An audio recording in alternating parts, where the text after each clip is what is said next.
first bit of news today is that Netflix put out a little teaser for the Code 8 sequel and a poster. And they said it's coming out next year in 2024, but they don't have a release date for it yet. Now, I love Code 8. I thought that was a great grounded superhero film. It had Robbie Amell in it. It had Stephen Amell, who played Green Arrow on the Arrow show. I thought this was a great movie. If you haven't checked out Code 8, go watch that movie. But overall, I thought this was a good little teaser trailer for it. The only thing I pause with this news is the fact that it's being released on Netflix, and Netflix track record is a very miss. Like once in a while they put out a movie that I think is really good, but 9 out of 10 times the movie's a shit. So I'm hoping this would be one of the good ones. But I think it's a great idea that they're doing a sequel. I think there's a lot more stories you can tell in that world. And like I said, I love the first movie, so I'm really excited for the sequel. The next thing I want to talk about is Sony put out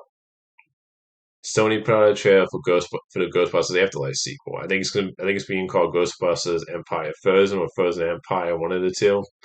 Now I love Ghostbusters Afterlife. I love the original Ghostbusters. I'm not a fan of Ghostbusters 2 or the reboots.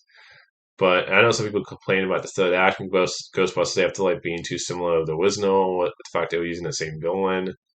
But I don't know, the third act of Ghostbusters Afterlife hit me emotionally with the passing of the original actor and seeing the ghosts of his character in the movie. That just personally hit me. And I didn't have a problem with the third act, like some people did. So I'm really excited. I loved all the characters from Afterlife, so I love seeing all the characters in the trailer. I love seeing Paul Rudd's character again. I thought it was really funny at the end of the trailer where you see him getting all excited when they showed a shot of this big ghost. So I thought that was funny, and just he's always a funny guy. The only thing I ever thought he was bad in was Halloween 6 because of Michael Myers. But I thought this was a great teaser. Like I said, I loved all the characters from Afterlife 2, and it looks like you're going to see all the original characters back.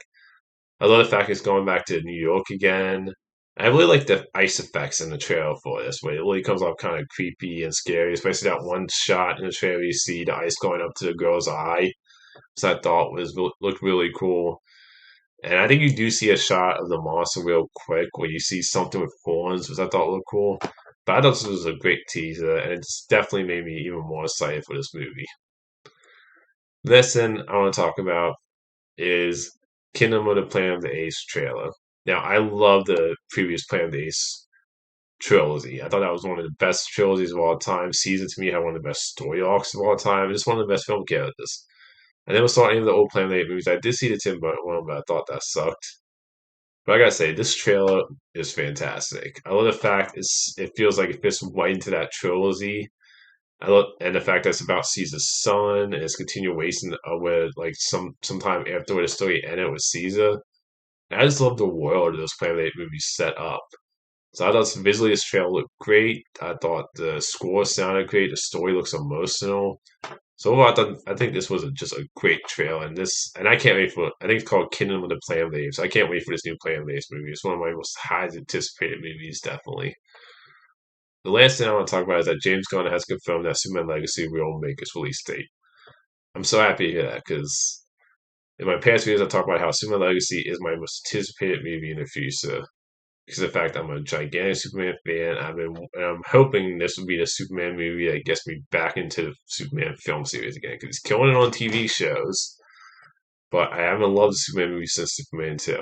And I'm just happy to hear this because obviously I'm glad the actor strike is over now and all the films can get back to resuming work on productions. So, I mean, it's obviously still going to be hectic, like what COVID did to movies where, there's going to be some movies backed up, but I'm just happy movies can get back to production. I'm happy that this one specifically will meet its release date because, like I said, the way James Gunn talks about Superman just makes me even more excited the fact that he just sounds so passionate about the character. So I'm glad Superman Legacy will make its release date. So that's all the movie topics today. Until next time, movie fans.